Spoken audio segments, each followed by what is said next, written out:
Bonjour à tous et bienvenue sur Just Diet. Aujourd'hui, on va parler coupe à 45. On va utiliser une scie circulaire plongeante avec son rail de guidage dédié. Alors une coupe à 45, c'est quoi? C'est pour faire ce genre de coupe. On a ici un angle à 45 et ça va nous permettre de faire ce genre d'assemblage à angle droit mais sans tranche visible. Et ça, avec du MDF de ce genre de qualité, grande surface de bricolage, c'est super intéressant parce que les tranches, ça boit à mort et ça nous enquiquine la vie pour les finitions. Allez, je vous montre quelques trucs. C'est parti!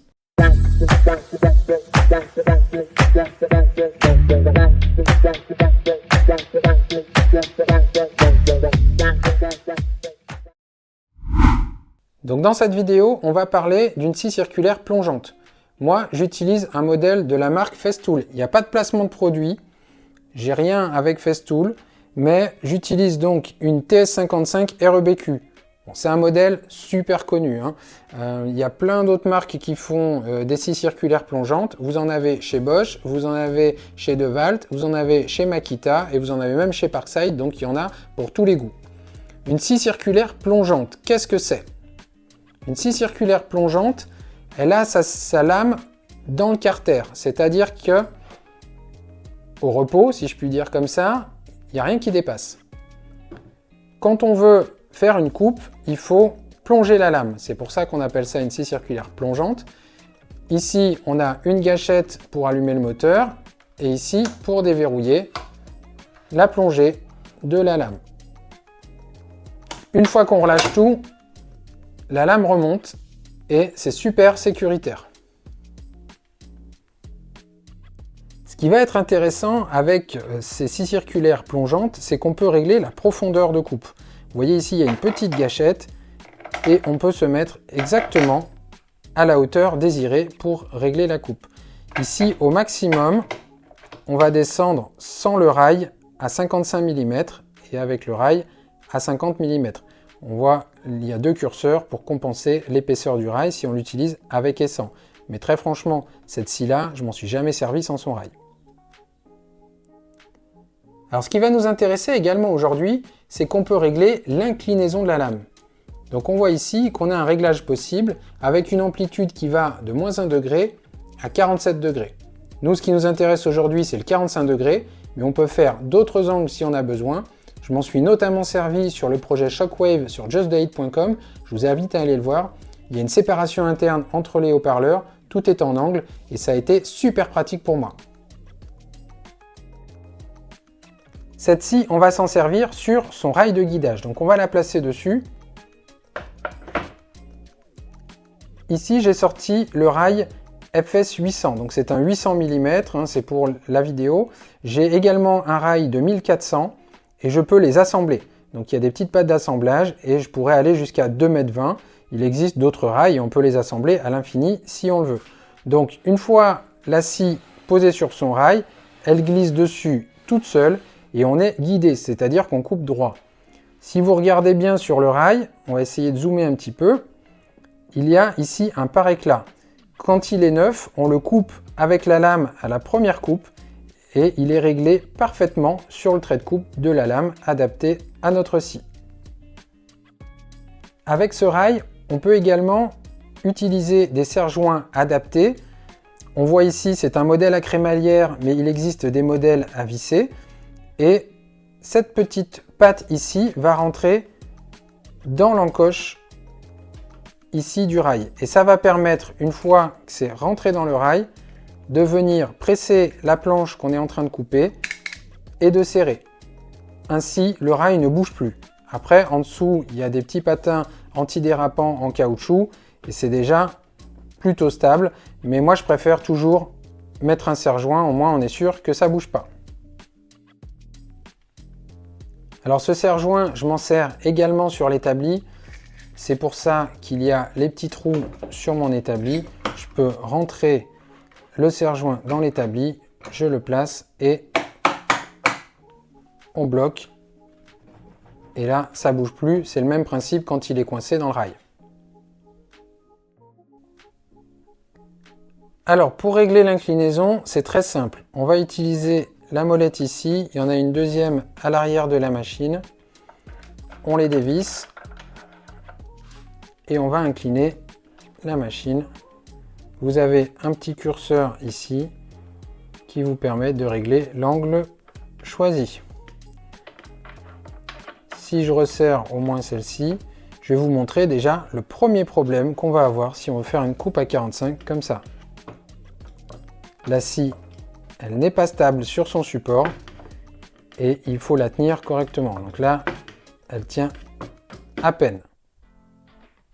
Pour pallier à ce problème, j'ai fait une petite commande sur un site qui s'appelle Etsy, E-T-S-Y, que vous connaissez peut-être déjà. On y trouve plein de petites choses que les gens fabriquent avec des imprimantes 3D. Donc là, j'ai commandé un petit kit qui n'existe pas en fait chez Festool, mais qui a été étudié par la communauté. Donc je le déballe avec vous. Désolé si il y a des bruits de plastique. Et donc on a ce petit kit là. Donc on a ici 2 écrous molletés, 2 petites pattes,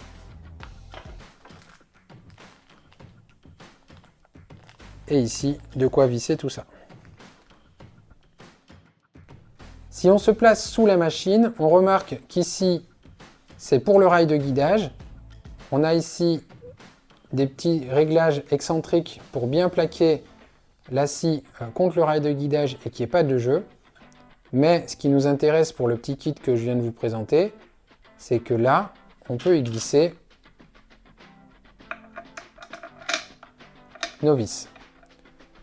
On retourne la machine et je vous montre de l'autre côté. Alors une fois de l'autre côté, on va retrouver notre vis ici.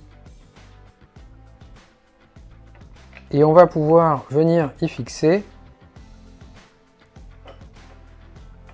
ce petit élément anti-basculement. Et on voit que c'est le rebord qui est ici qui va venir se glisser dans la rainure en T du rail et empêcher la machine de basculer. Allez, je les monte tous les deux et on regarde après ce que ça donne.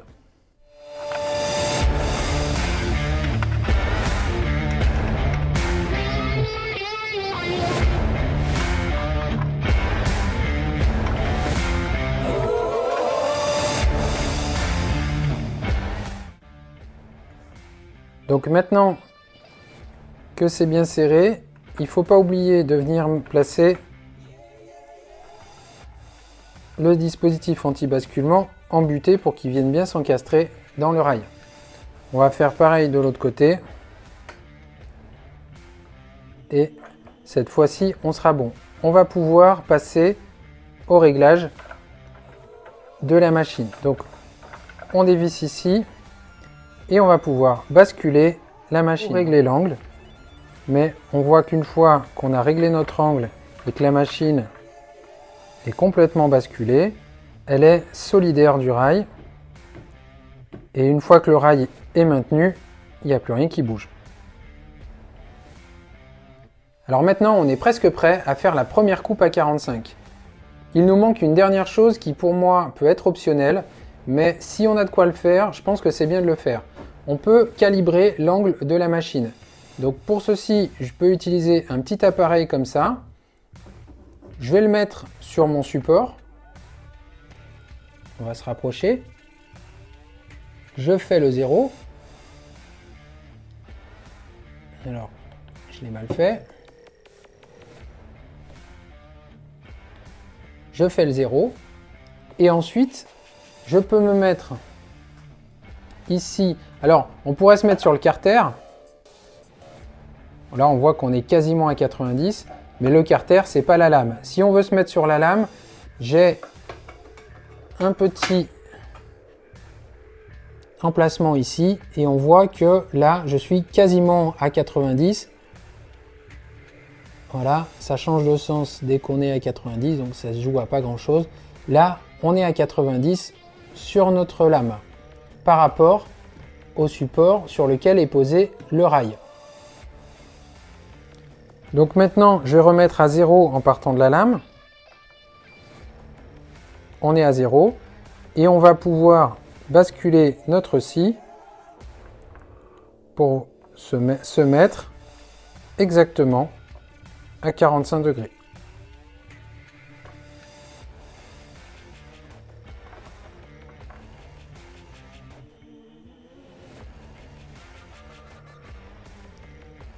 On peut regarder notre petit curseur, il faut se mettre quasiment à 44, entre 44 et 45. Ici, je ne vous ai pas montré tout à l'heure, mais quand je suis à 90 par rapport à mon support, il faut que je sois entre le 0 et le -1. Donc la machine est quasiment calibrée.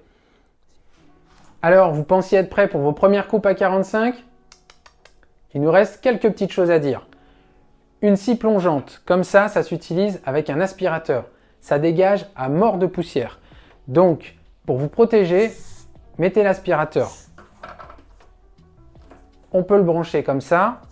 Faites attention à une chose, avec les tuyaux d'aspirateur, ça peut venir s'accrocher sur le bord, ça peut venir s'accrocher sur votre rail et ça vous embête pendant la coupe.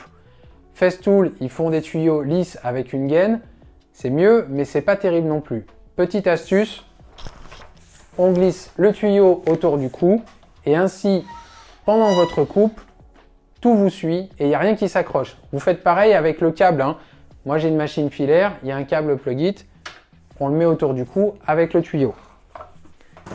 Concernant la poussière, et notamment si vous coupez du MDF, la poussière de MDF, c'est la poussière de bois avec de la colle et donc c'est super nocif. C'est pas parce qu'on met l'aspirateur qu'il faut se passer des équipements de protection et notamment le masque. Donc le masque, on va l'enfiler, c'est important. Je ne le mets pas devant la bouche, sinon vous n'allez rien entendre. Autre chose pour les équipements de protection. Les lunettes, c'est super important, vous avez besoin de vos yeux. Hein. Et les éclats dans les yeux, c'est pas bon. Alors le MDF, pas trop, mais dès que vous découpez du massif ou du contreplaqué, il faut faire attention. Donc on met des super lunettes. Vous voyez, c'est sexy comme ça.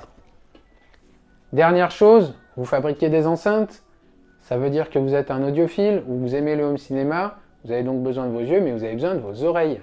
Hein, donc protégez vos oreilles, ces machines-là, ça fait un boucan d'enfer. Donc on met le casque anti-bruit. Je finis par mettre le masque.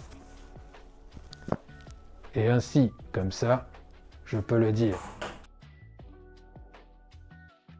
Mais non, Luc, je ne suis pas ton père.